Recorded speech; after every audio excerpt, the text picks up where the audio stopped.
নমস্কার বন্ধুরা, তোমরা সবাই কেমন আছো? আশা করি খুব খুব ভালো আছো। আর আমি কেমন আছি সেটা তো তোমরা সবাই জানো। আর আমি প্রতি মুহূর্ত সেটা আপডেটও দিতে থেকেছি যে আমি কেমন আছি, কি অবস্থায় আছি। তো আগামীকাল সকাল 7:30টায় আমাদের ট্রেন। আমরা এখান থেকে হোটেল থেকে 5:30টার মধ্যে বেরিয়ে যাব। ট্রেনের টিকিটও কনফার্ম হয়ে গেছে। ট্রেনের টিকিটটা নিয়ে চিন্তা করছিলাম। আমরা চাইছি মানে যত তাড়াতাড়ি গিয়ে গৌতম অফিসটা জাস্ট জয়েন করে, মানে অফিসটা চলে গেলে খুব প্রবলেম হয়ে যাবে। অফিসের প্রবলেমও চলছে, যেহেতু 11 দিনের ছুটি নিয়ে এসেছিলো। দেখতে দেখতে প্রায় 18-19 দিন হতে যায়। অফিস জয়েন করতে করতে প্রায় 20 দিনও হয়ে যাবে। তো সেই জন্য একটা টেনশন চলছে। আর আমি চাই না আমার এই শারীরিক পরিস্থিতি, আমার সব কিছু আমার এই শারীরিক অবস্থার জন্য চলে যাক। বেচারা বিজনেসটা চলে গেছে, বেচারা আপসেট, আমাদের চাকরিটাও চলে যায়, আমি আর ট্রিটমেন্টও করতে পারবো না, মেয়েকে পড়াতেও পারবো না। তো ভীষণ চিন্তায় আছি। আমার এখন রোগের থেকে গৌতমের চাকরিটা মেন দাঁড়িয়ে গেছে। তাতে বাবা আমার মনে হয় এখন আমি যদি চলে যেতে পারি এই রোগ নিয়ে, এদের জীবনটা ভালো হয়ে যাবে, গৌতম আর মেয়ের। গৌতমের সামনে তো বলতে পারি না, রেগে যায়, রাগ করে। কিন্তু আমার এখন মানে এইটুকুই ভেবে দেখলাম, আমার পরিবারটাকে বাঁচাতে গেলে আমাকে এই পরিবার থেকে যদি ভগবান আমাকে তুলে নেয়, সব থেকে বেস্ট। কারণ আমার যা রোগ দাঁড়িয়ে গেছে, আমি জানি না কতটা আমি রিকভারি হবো বা কতদিন আমি ভালো থাকবো। ওর থেকে বরঞ্চ এদের জীবন থেকে সরে গেলে এরা অন্তত একটু ভালো থাকতে পারবে, আমার মেয়েটার একটু পড়াশোনা ভালো হতে পারবে। তাহলে তো সবটাই আমাদের পিছনে চলে যাচ্ছে। যাই হোক, এইসব নানা রকম চিন্তাভাবনা চলে। আর কি বলবো, সকালবেলা একটু টিফিনে মুড়ি খেয়েছি আজকের আর ইডলি ফিটলি কিছু খাইনি। ইডলি আবার ফিটলি, হ্যাঁ, ইডলি ধোসা সাম্বার এইসব যেগুলো খাই আমি সেগুলো খাইনি। গৌতম মুড়ি মেখেছিল আলু সিদ্ধ দিয়ে, তো ওটা দুজনে খেয়েছি। এখন গৌতম বাবু রান্না করতে গেছে। ও আবার চলেও এসেছে। কি আজকে কি রান্না বসিয়ে চলে এলে? একটা ডিম সিদ্ধ কম হয়েছে, ওই জন্য আবার বেশি দিয়েছি। এরা আজকে হাঁসের ডিম নিয়ে এসেছে, 4খানা হাঁসের ডিম নিয়ে এসেছে। তাতে নাকি কি বলে একটা ডিম, 4টের মধ্যে নাকি একটা ডিম সিদ্ধ কম হয়েছে আর সব ডিম সিদ্ধ হয়েছে। তো বাচ্চারা আবার সেই ডিমটাকে সিদ্ধ বসিয়েছে। এরকম হয় কখনো? হ্যাঁ, 4টে উপরের দিকে উঁচু হয়েছিল, ওই জায়গাটা ইয়ে হয়নি। চলে গেল, আবার নাকি ডিমটাকে সিদ্ধ করে আবার নাকি রান্না করবে।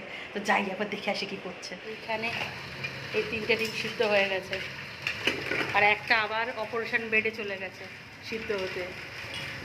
তো গৌতম টিকিট নিয়ে চলে এসেছে। টিকিট আমাদের কনফার্ম হবে সেটা আমরা জানতাম, আর আমরা প্রতিবারই এই গীতাঞ্জলি থেকেই টিকিট করি। আমাদের গতকালই বলে দিয়েছিল টিকিট 12টার পর দেবো, কিন্তু আপনারা প্যাকিংটা করে নিন, কারণ কনফার্ম টিকিটই পাবেন। এবার তারা তোমাদের দেখাচ্ছি। অনেকেই গীতাঞ্জলির অ্যাড্রেস আমাকে ফোনে চাও। এই গীতাঞ্জলি গান্ধী রোড, আমি বারবারই বলে দিই গান্ধী রোড, ওই মানি ম্যানশনের ঠিক অপোজিটে। এই ফোন নাম্বার, এই সব কিছু।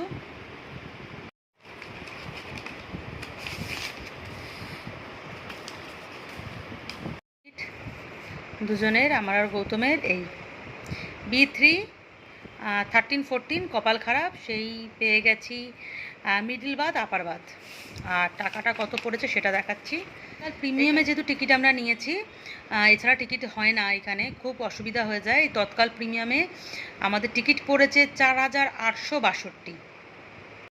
তৎকাল প্রিমিয়ামে টিকিটের দাম বেশি নেয়। আমরা যেহেতু নর্মাল যখন টিকিট কাটি, যেটা 1700 টাকা, তৎকাল প্রিমিয়ামে সেটা 2000 টাকার ওপরেই নিয়ে নেয়। সুতরাং যেটা টিকিট হয়েছে 4,862 টাকা তৎকাল প্রিমিয়ামে যেহেতু কেটেছি। আর গীতাঞ্জলি এক্সট্রা পার টিকিটে 500 টাকা করে নিয়েছে তৎকাল প্রিমিয়ামের জন্য। টোটাল আমাদের গেছে 5,800। আরেকজন এখানে দিয়ে দিয়েছে 5,862 টাকা। এ তো তোমরা বুঝতে পারবে না। যাক, আর বোঝাও যাচ্ছে না, থাক, এর এমন মানে ব্রাইটনেস বোঝা যাচ্ছে না। 4,862 টাকা আমাদের ট্রেনের ফেয়ার ছিল, আর তার সাথে গীতাঞ্জলি 1000 টাকা নিচে এক একটা টিকিটে 500 টাকা করে, তার জন্য 5,862 টাকা আমাদের টোটাল টিকিট পড়েছে। এটাই প্রবলেম হয়ে যাওয়ার সময় এই থার্ড এসি টিকিট, মানে থার্ড এসিতে যাই আর তার টিকিট এত টাকা দিয়ে যেতে হয়, সেটা খুবই মানে কষ্টের হয়ে যায়। কিন্তু কিছু করার নেই, বাড়ি তাড়াতাড়ি ফিরতেই হবে। গৌতমের যাই হোক অফিসটা জয়েন করতেই হবে, নাহলে মানে আমাদের সব কিছু ভেসে যাবে, এরকম একটা অবস্থা। আর বৃষ্টি শুরু হয়ে গেছে, গৌতম প্রায় টিকিট নিয়ে আসার সময় ভিজে ভিজেই ফিরেছে। তো চলো দেখতে থাকো। ডিমের তরকারি ভাত হয়ে গেছে, একটা ডিম নষ্ট হয়ে গেছে, ওই ডিমটা আর করা যায়নি। আর আমার শরীরটা হঠাৎ খুব একটা খারাপ লাগছে, আমি শুয়েই আছি, মাথাটা হঠাৎ যেন চক্কর দিচ্ছে, যেন মানে ঘুরে, মানে মাথা ঘুরে পড়ে যাব। আসলে ভিতরে একটা টেনশন চলছে, সেটার জন্যই হয়তো। সে আস্তে আস্তে সবই ঠিক হয়ে যাবে। আমি আমি স্ট্রং, আমি ঠিক নিজেকে আবার তৈরি করে নিতে পারবো কলকাতায় গিয়ে। যাই হোক, ফাইট করতেই হবে, জিততেই হবে, লড়তেই হবে। তো খেয়ে দিইনি একটু বেরোবো। কটা জিনিসপত্র কালকেকার মানে যে ট্রেন জার্নিতে সকালবেলা হয়তো খাবার করে নিয়ে যেতে পারবো না, সেগুলোই কেনাকাটি করে নেবো, একটু শুকনো কিছু খাবার। এবার আর কোনো শপিং না, কিছু না। গৌতমবাবু বলে দিয়েছে, গৌতমবাবুর কাছে একটুও টাকা নেই। আর আমিও আস্তে আস্তে নিজেকে একটু কন্ট্রোল করবো, আর উল্টোপাল্টা খরচা করলে হবে না। মেয়েও বকেছে যে কিচ্ছু আনতে হবে না, এমনি নর্মালি চলে এসো। তো এবার কোনো শপিং নয়, দুগ্গা দুগ্গা বলে যাবো, আবার দুগ্গা দুগ্গা পরে তাড়াতাড়ি কলকাতা থেকে এখানে ফিরবো। তো লাঞ্চে আজকের হাঁসের ডিমের ঝোল আর ভাত। ঝোলটা খুবই পাতলা হয়ে গেছে, এপার থেকে গড়িয়ে ওদিক চলে যাচ্ছে, ওদিক থেকে আটকাতে পারছি না আমি আর। ছিলাম গরম, একটুও বৃষ্টি নেই, যেই বাড়ি চলে যাব এখন বৃষ্টির ঘটা। আজকে সকাল থেকে বৃষ্টি হয়ে যাচ্ছে, এখনও গুড়ি গুড়ি বৃষ্টি হচ্ছে। একটু আমরা বেরোচ্ছি বাইরের দিকে, কিছু জিনিস কেনার আছে, টুপিটাকে কিনে নিয়ে আসবো, নিয়ে একেবারে লাগেজ গুছিয়ে নেবো। তো যাই, দেখি বৃষ্টি কি পড়ছে।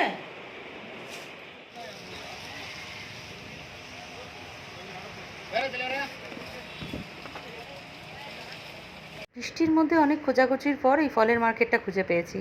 তো এইখান থেকে এই গোলামগুলো কিনবো কলকাতায় নিয়ে যাওয়ার জন্য। আর নিয়ে নেব রামবুটান, মানে এই যে এখানকার ফেমাস যে লিচু, এই লিচু নিয়েছি মেয়ের জন্যে। আমি দিচ্ছি, চলো।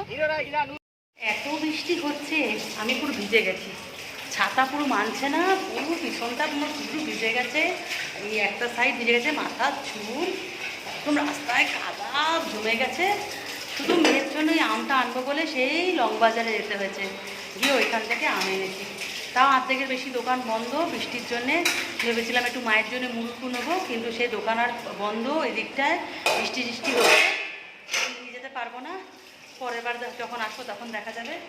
এবার এমনি ভেবে রেখেছিলাম বেশি কিছু কিনবো না, এবার কিছু জিনিসপত্রও কিনিনি, শুধু ওই একটু ফলটা আমটা থেকে ভালো লাগলো, আমি যেহেতু খেয়েছি তার জন্যই মেয়ের জন্য নিলাম। খুব চা খাবো, মাথা যন্ত্রণা করছে, পুরো মাথা ভিজে গেছে। আর এখানে তোমাদের গৌতম দা, আমি এসে মানে কী করে পা ধুতে গেছি, এত পা নোংরা হয়ে গেছে, তার আগে ও বাসন টাসন নিয়ে চলে এসেছে, বাসন মাজতে। সময় একটু মুড়ি আর তেলে ভাজা এনেছি, চা দিয়ে খাবো। এই অনিয়ন সামোসা বেরিয়ে এসেছে, সামোসা প্যাকেটের ভিতর থেকে উঁকি দিচ্ছে বাইরে। আর একটু বেগুনি এনেছি। বাবু গরম গরম লিকা চা বানিয়ে নিয়েছে। আমার এবার ঠান্ডা লাগছে, এত ভিজে গেছি।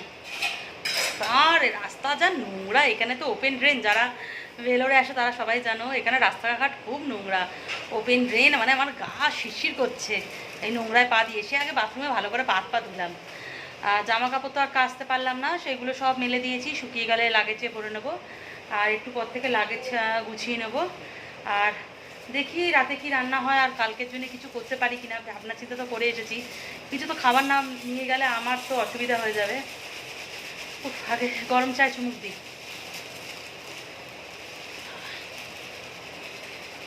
এত বৃষ্টি হচ্ছে, রাস্তায় যে চা খাবো মানে তার মানে সেটা সম্ভবই নয়, এত জোর বৃষ্টি হচ্ছে। এখন 7টা বাজতে যায়। এই বেগুনি নিয়ে এসেছি, 4টে বেগুনি 30 টাকা। এখানে তো সব জিনিসের দাম বেশি। হ্যাঁ, ভালো গৌতম নাকি? আচ্ছা, এখানে হচ্ছে এই ডালের বড়া আর সামোসা গরম গরম। আমরা এবার সিএমসি থেকে এই একটা গাইড বুক নিয়ে নিয়েছিলাম। এটা 60 টাকা করে নেয়, এর মধ্যে সমস্ত ডিটেলস আছে, ডক্টরের ডিটেলস, মানে ইমেল আইডি থেকে শুরু করে কোন ডাক্তার কোন সময় বসে, কোন ডিপার্টমেন্ট কোথায়, সবটা ডিটেলসে এই বুকের মধ্যে শেয়ার করা আছে। তো এবার এই 60 টাকা দিয়ে এটা আমি একটা কিনে নিয়েছি, যাতে আমারও হেল্প হয় এবং আমার দ্বারা যদি কেউ উপকৃত পায় তার জন্যই নিয়ে নিয়েছি। কারণ অনেক মানুষের তো অন্যরকম সমস্যা আছে, অ্যাটলিস্ট এটা দেখে আমি তাকে গাইড করে দিতে পারবো। লাগেজ আপাতত গোছানো হয়ে গেছে। এবার এই আমার লাগেছে না, এই আম নিয়েছি, আমগুলো শক্ত শক্ত, অসুবিধা হবে না।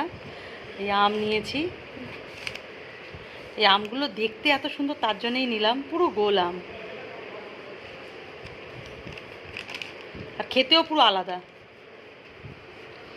তো কাল তো আমি চলে যাচ্ছি, এই কাকিমা বৌদিকে ছেড়ে রেখে চলে যাচ্ছি, সাধারণ একটা সম্পর্ক তৈরি হয়ে গেছে। তো বৌদিও আমার ভিডিও দেখে এসেছে, কাকিমা আমার ভিডিও দেখে এসেছে, এখানে আমি ক্রেডিট নিচ্ছি, এনাদের কাছ থেকে প্রচুর ভালোবাসা পাচ্ছি, আদরে একদম আমি আপ্লুত, এত ভালোবাসা দিয়েছে। ভালো নেই সুপর্ণা, এত ভালো নেই যে বলার নয়, ওর জন্যই আমাদের এখানে আসা, এত প্রশংসা করছে, এগুলো মানে আমার- on God বলছি, মানে আমাদের কোনো- মানে উপরি পাওনা আমার সত্যি এত ভালোবাসা এত আশীর্বাদ আমি পেয়েছি খুব ভালো ভীষণ ভালো নেই। আমি কিন্তু শিখিয়ে দিইনি নিজের থেকে না, না, বলছে না, না, একদমই না।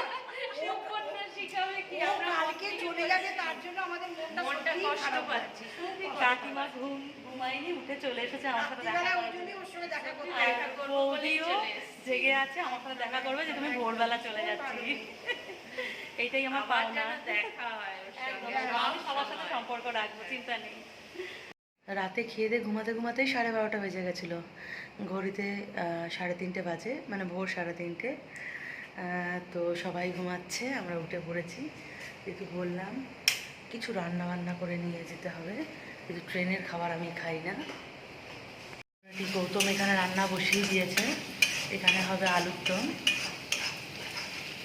ঘড়িতে 4:45 আমি রেডি খাবার দাবার রেডি লাস্ট একটু প্যাকেজিং বাকি রয়েছে গৌতমবাবু গেছে স্নানে আমি আর স্নান করিনি এত সকালে তাহলে আর দেখতে হবে না তো কী কী খাবার নিয়ে যাচ্ছি সেটা দেখাচ্ছি অতটা কলকাতার মধ্যে যখন কলকাতা থেকে যখন ভেলোর আসি যতটা গুছিয়ে আসতে পারি এখান থেকে অতটা গুছিয়ে নিয়ে যাওয়া যায় না তাও যেটুকু পেরেছি সেটুকু গৌতম আমি মিলে করে নিয়েছি এখানে আলুর দম বানিয়ে নিয়েছি একটু ছোলা মটর ছিল সেটাকে সিদ্ধ করে একটু শুকনো লঙ্কা দিয়ে ভেজে নিয়েছি ওটা করে নিয়েছি আর সাথে ডিম সিদ্ধ এইখানে তো দেখাতে ভুলেই গেছি একটু ছোলা নিয়ে নিয়েছি এই সবে দেখো অঙ্কুর হচ্ছে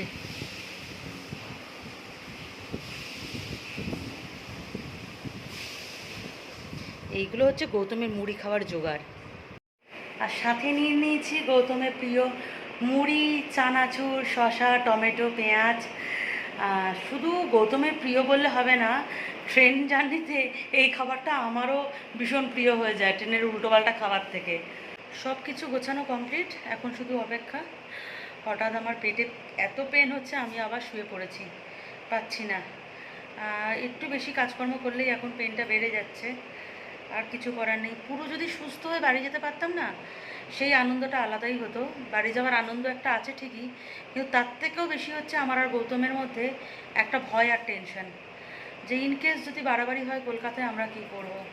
এতটা দূর এখানে খরচাপাতি করে এতটা দূর এগিয়ে যাওয়ার পর রিটার্ন ঘরে যাওয়াটা মানে কি বলবো আমাদের পক্ষে খুবই দুঃখজনক একটা ব্যাপার তো আর কি করব কপালে যেটা আছে সেটাই তো হবে তো মনে যতই দুঃখ থাক না কেন বাড়ি যাওয়ার মেয়েকে দেখবো বাড়ি যাওয়ার আনন্দ সব মিলিয়ে একটা যেন কোথাও আনন্দ হচ্ছে আবার আনন্দ হচ্ছে না এরকম একটা ব্যাপার তো এখন একটু যেহেতু 5:30 বললাম চেক আউট করবো যেহেতু আমাদের চেক ইন টাইম ছিল 5:30 তার জন্য একটু বসে নিতে পারছি নাহলে তো ওরা তো ঘাড় ধরে বের করে দিত একটা মিনিট এদিক ওদিক করে না টাইম অনুযায়ী 24 ঘন্টার মধ্যেই চেক আউট করতে হয়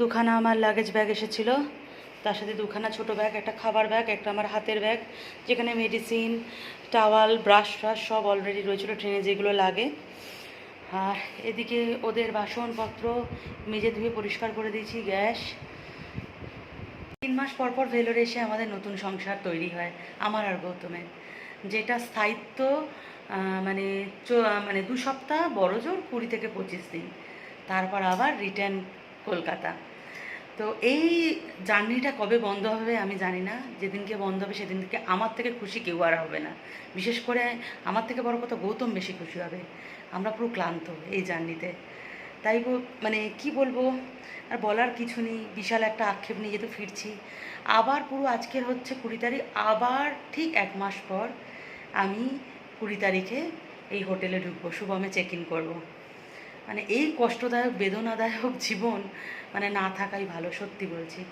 কি করব কিছু আর করার নেই যুদ্ধ চলতে হবে যুদ্ধ লড়তে হবে তো যোগেনদা লাগেজ টাগেজ নিয়ে নেমে গেছে আমি আর গৌতম বেরোবো 20 দিনের আমাদের ছোট্ট সংসার ছেড়ে কলকাতায় ব্যাক করছি গৌতমবাবু অটো নিয়ে চলে এসেছে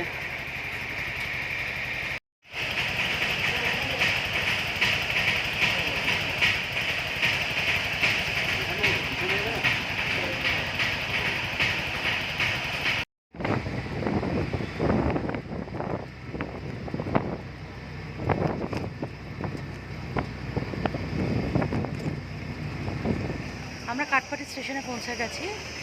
ঘড়িতে বাজে 5:41, মানে 5:45 প্রায়। এখন অবধি যেটুকু দেখলাম ট্রেন একটু লেট দেখাচ্ছে, প্রায় আধা ঘন্টার মতো লেট ছিল। 7:35, 7:25, সেটা দেখাচ্ছে 7:54। পটি পুরো কুকুরের পটি ভর্তি, সাবধানে এনো। সব কুকুর পটি করেছে, তার উপর দিয়ে এই লাগেজ নিয়ে গেছে, পুরো ভর্তি হয়ে গেছে। কত ট্যালেন্ট তোমার মধ্যে, হ্যাঁ? তোমার নিজের একটু গর্ব হয় না গৌতম, এত ট্যালেন্ট? এর জন্য আমি সুসুতোটা বয়ে নিয়ে আসি, দেখেছ? এই ব্যাগ ছিঁড়ে গেছে, ব্যাগ সেলাই হচ্ছে। মারাত্মক সেলাই হচ্ছে।